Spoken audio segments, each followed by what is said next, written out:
Leslie, thank you very much, and thanks for inviting me. I am thrilled to be here. I really like to share our story and continue. I'm a believer that we keep reinventing ourselves, so we have to keep on telling the story and doing bigger and better. If we don't keep moving forward, somebody is going to be passing us in this world, and right now, I think North Dakota is at the forefront.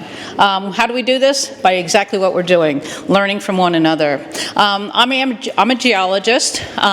Based over in Tioga, North Dakota. I will just step outside of the topic today and tell you just truly how devastating the fires have been to Tioga, to Ray, and to the farms and communities. It is breathtaking how devastating it is. And those of you who drove from Williston over here saw exactly what I saw. I was home watching this build. I was at a football game Saturday morning.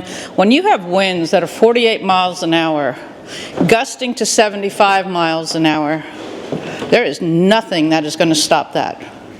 Senator, I don't know how it was over at Williston, but all we saw was just this smoke and flames continue to build, and the only thing those firefighters were able to do was try to save lives. They normally try to save farmsteads, homesteads, structures, and houses. Didn't even try that this time. All it was is any place they knew there was a life in danger, that was what they tried to do, and curtail the sides of the storm. Other than that, there was nothing but let it go. Tioga Fire Department finally got things under control when the winds went down after 10:30, and then they started dying down. By 1 o'clock Sunday morning, they were starting to get a handle on it. It's just devastating. So I know we will all continue to keep all of those impacted in our prayers. And I truly do tell you, it's startling just how difficult it is. This is a picture of my building. I will tell you, that building right there was about 5 miles away from the brunt of that storm coming over.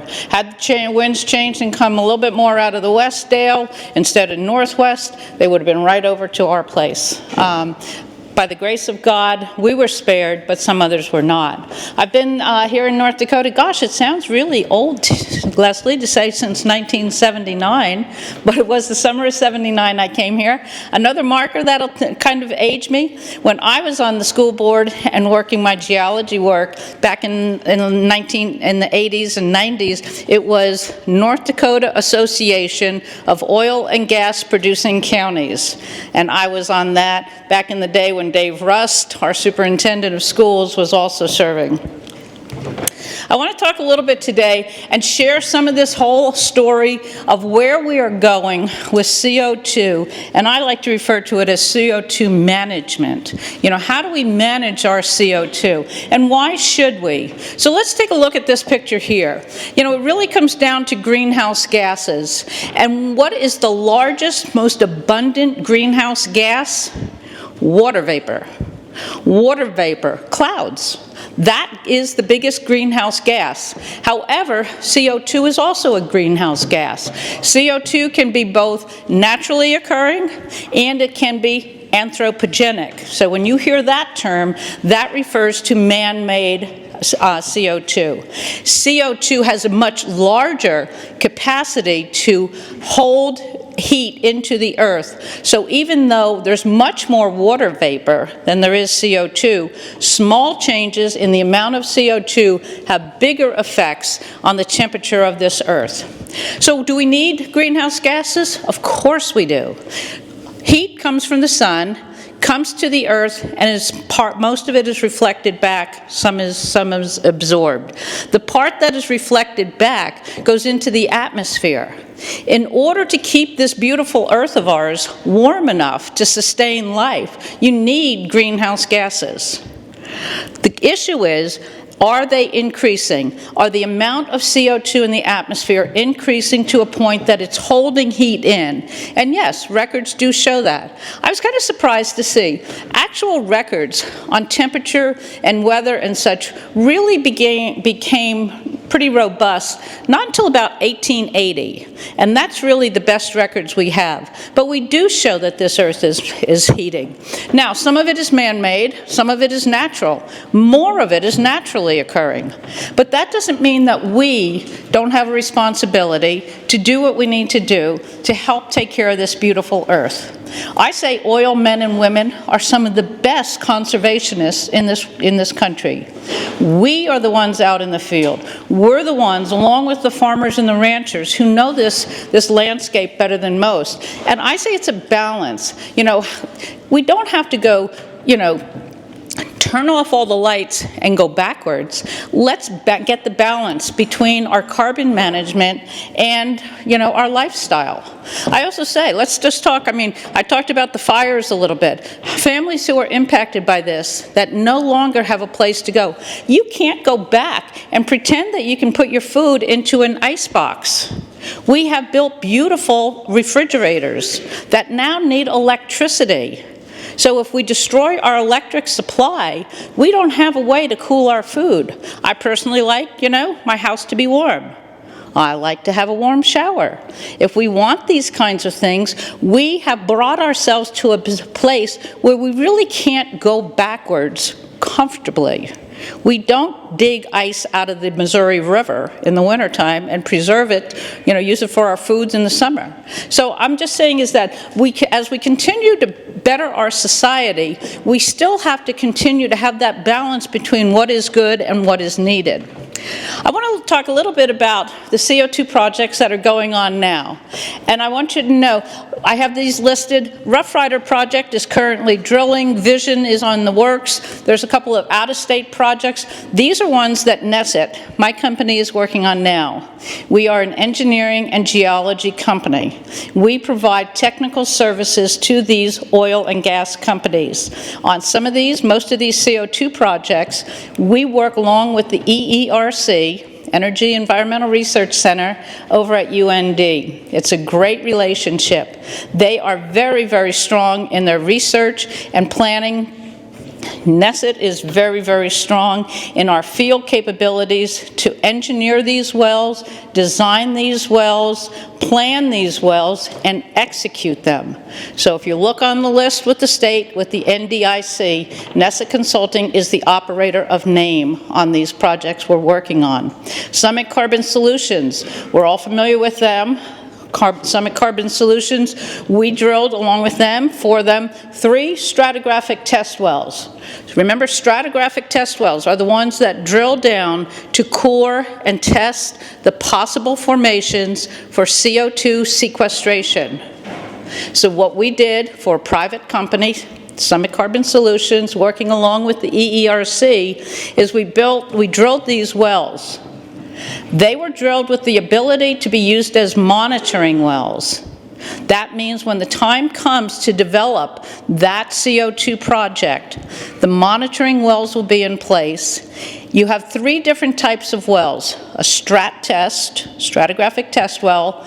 Many stratigraphic test wells are drilled to the cost of, you know, $8, $9, $10 million or more, and then they are plugged and abandoned.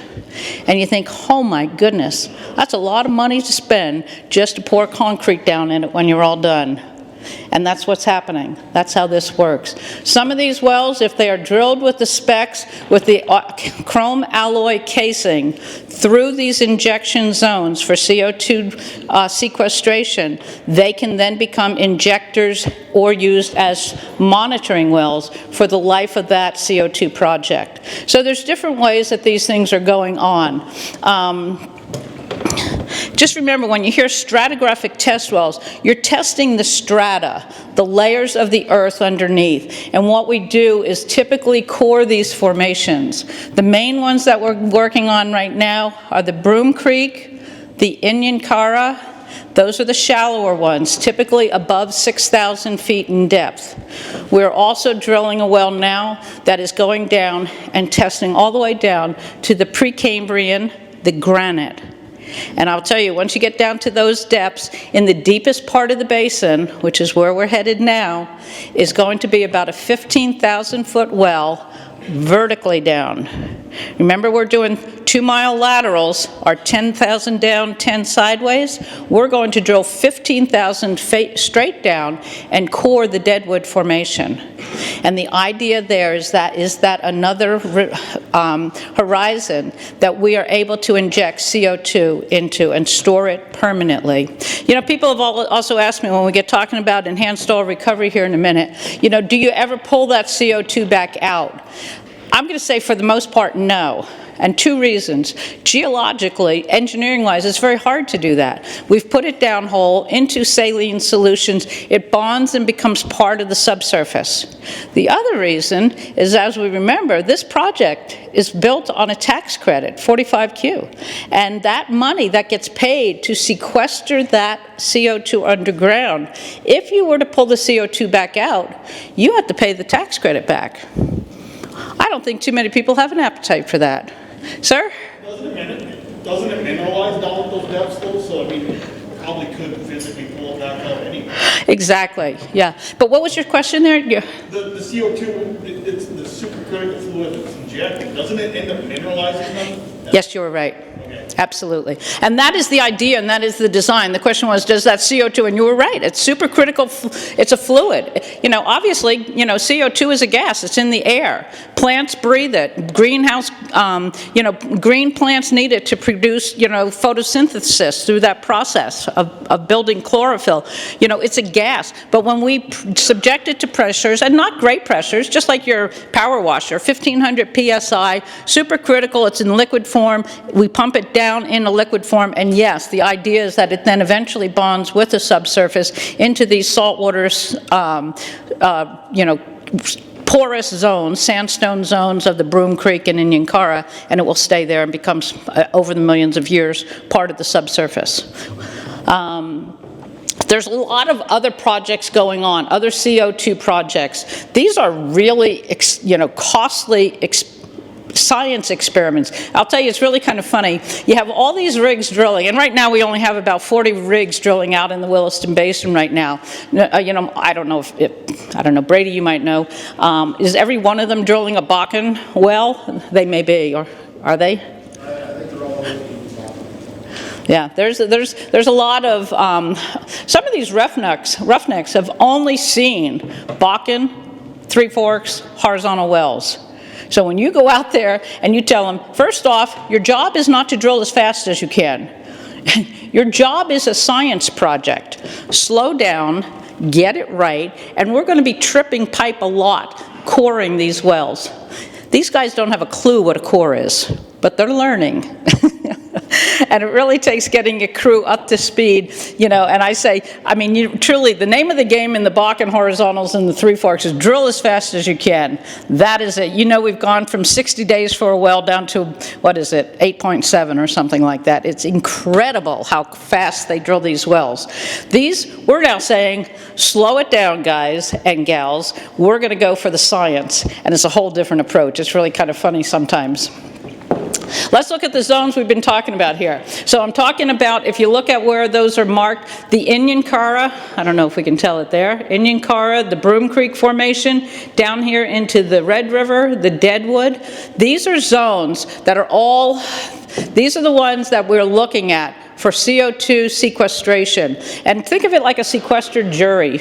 You know, you sequester that CO2, it's staying there. You're not bringing, for the most part, we're not going to bring that back up to the surface. You know, we have a lot of storage capacity. Why do we accept CO2 from other states? I personally am a believer, energy doesn't end at the borders. We can't use all the energy we produce here in North Dakota. What's the value of it? Export it. Value added here in North Dakota, export it. We need to bring in, think of our zones. Think of this Broom Creek, the Inyankara, Broom Creek, the Deadwood formations. Think of them not as disposal zones, but think of them as a bank vault. We're the ones who have the value of that rock. That pore space underground is valuable. We get paid for storing.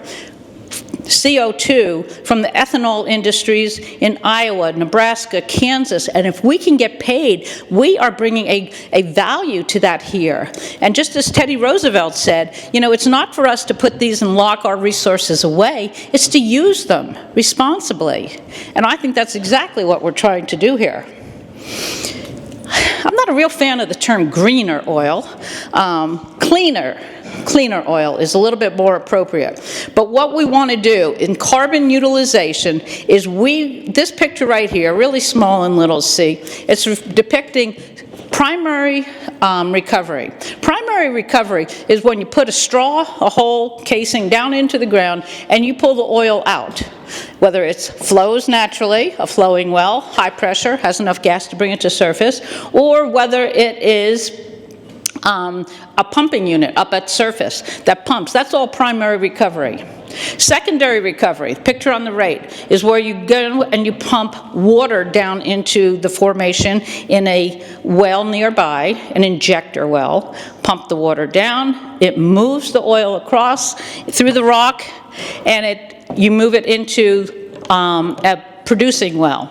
The third, let me get back there. The third one is the tertiary recovery, which is what we are talking about right here.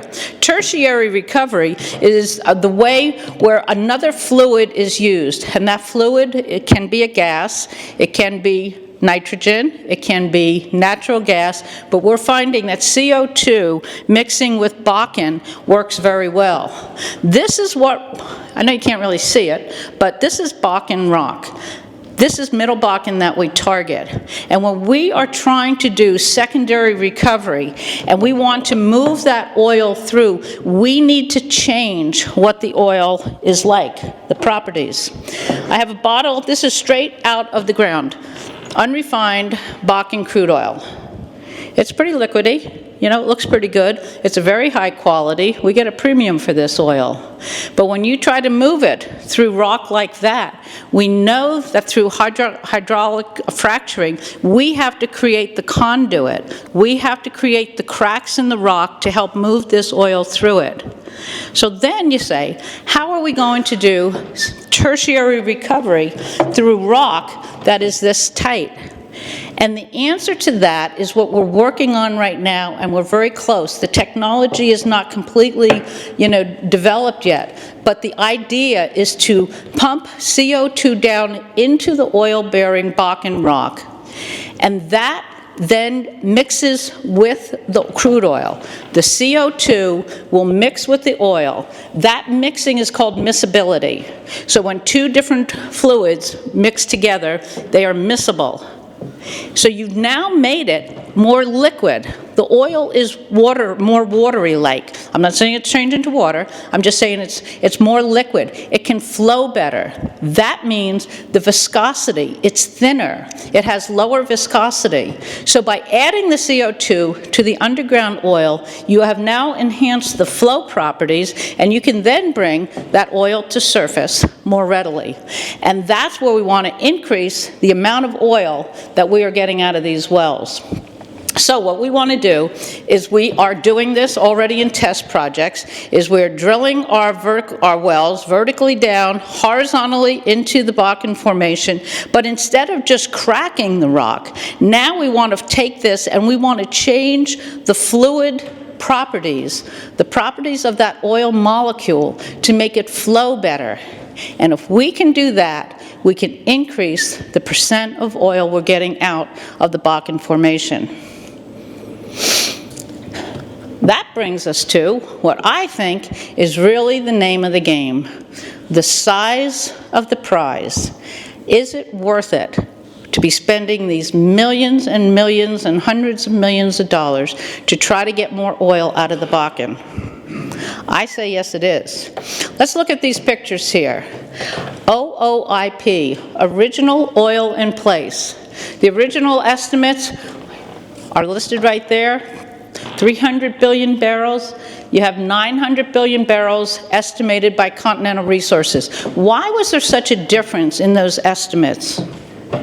The answer is that Continental, they thought that the Three Forks Formation was all part of the Bakken oil system, and they're exactly right. That oil is so overpressured that it has moved into not just the Bakken Formation and not the source bed shales, but into this middle Bakken and below down into the Three Forks Formation. So what Continental did is they counted the thickness of the down partway into the Three Forks Formation where we had oil shows, and we knew there's oil in there. And then they calculated the volume, the capability of that rock to store oil. And that is where they come up with a big number of original oil in place. They are saying the rock holding capacity, the reservoir, is larger than what the USGS was guessing.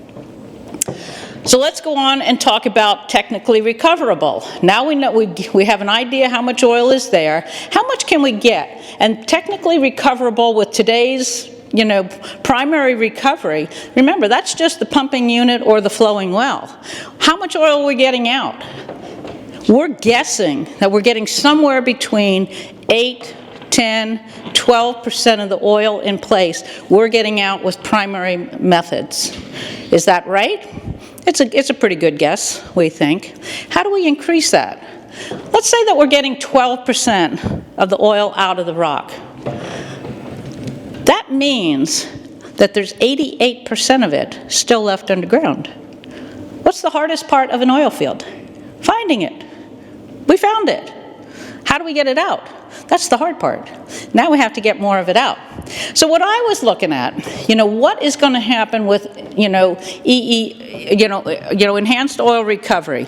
Let's say we're getting 12% recovery right now, and we increase that by 20%. That's not a huge number. That means that now we're getting, say, 14.5% of the oil out of the ground underneath. We know this is not a linear calculation, so don't think that, and there's lots of variables in this, but it's a guess and it's a start. How much oil are we going to gain? If we know that we've already gotten 5 billion barrels out of the Bakken with the technology we're doing, with about 12% recovery, and we increase our recovery with enhanced oil recovery by 20%, let's add on, let's just say another 20% oil down that we're able to recover. 20% of 5 billion barrels is another billion barrels of oil. This is not a linear equation, but it's an estimate, and it's very possible. Can you imagine another billion barrels of oil that we can do just by doing enhanced oil recovery? Let's get really bold and say that we get 50% improvement, and we go from 12% up to 18% recovery. Well, I will tell you that experts are saying that we could easily be seeing upwards of 20% recovery factors. That's a whole lot more. But even if we increased by 50%, another 50% of what we have already developed and already proven would bring on another 2.5 billion barrels. The prize is large. The prize is huge out there. The hardest part of an oil field is finding the oil. We found it. It's here. We have been blessed with a beautiful underground subsurface. Not only do we have our oil and gas, we have our rare earth elements, we have coal, we have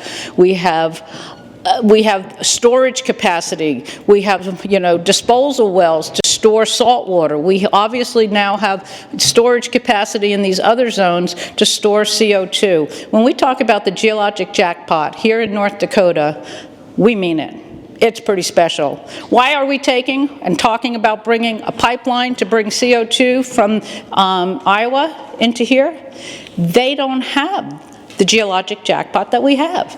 They don't have the ability to put this CO2 underground, or they would do it right at their feet. Why do you put a CO2 carbon strat test well right next to the coal mines?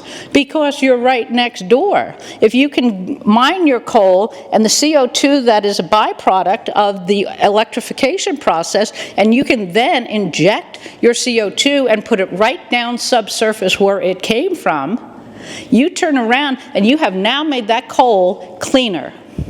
You now have a carbon management system in place that makes coal cleaner, oil cleaner, natural gas cleaner. These are things that make them more valuable. And I think that's pretty cool. Should also see how much time we have here. Jeff? Okay, I'm going to go ahead and wrap things up. The stratigraphic column is, really, this is our geology lesson in all the different formations that we have. Out of all of these formations and all these rock layers, we have about 17 oil and gas producing zones. So why don't we talk about them? Well, it's quite simple. Bakken is king.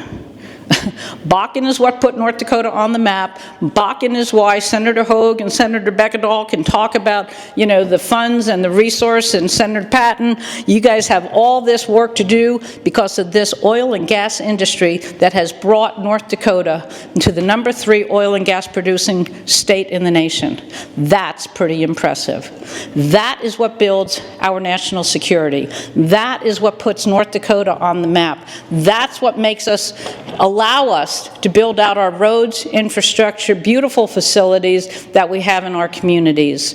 That is what helps build the Fargo diversion project. All of these, one side of the state to the other, are built. What are we going to do? Are we going to go back into these other zones? You bet we are. We're going to go back in there. It's like money held in the bank. Those are our reserves that are held in those formations. We still have, if you remember the names, Mission Canyon, Blue L, Midale, Duperow, Interlake, Nisku, Red River. All of these formations still have oil in them.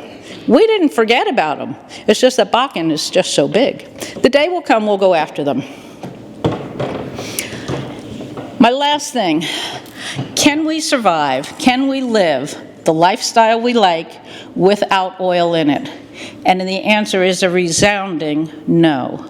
We do need these fossil fuels. We do need to keep our nation safe. We need to keep our world improving and doing better. And I truly do think that it is our responsibility to continue to improve what we can and share this with the rest of the world. And with that, I would take any questions, but I will first say thank you very much for inviting me.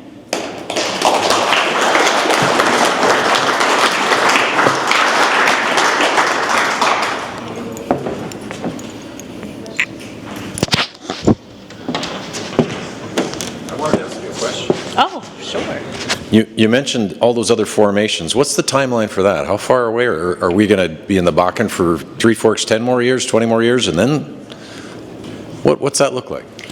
Well, the fast answer, that's a great question. How much longer before we get back into them? Right now, I don't think this is tight hole information. Ragnar is drilling horizontal wells in the Mission Canyon right now, down by Freiburg. You know where Freiburg is? Down by Dickinson, Medora, right now. So we have, that is one well that, now that I'm thinking of it, does. Well, how long is it going to take? Part of it, Jeff, the answer is going to be, how well do we do with enhanced oil recovery?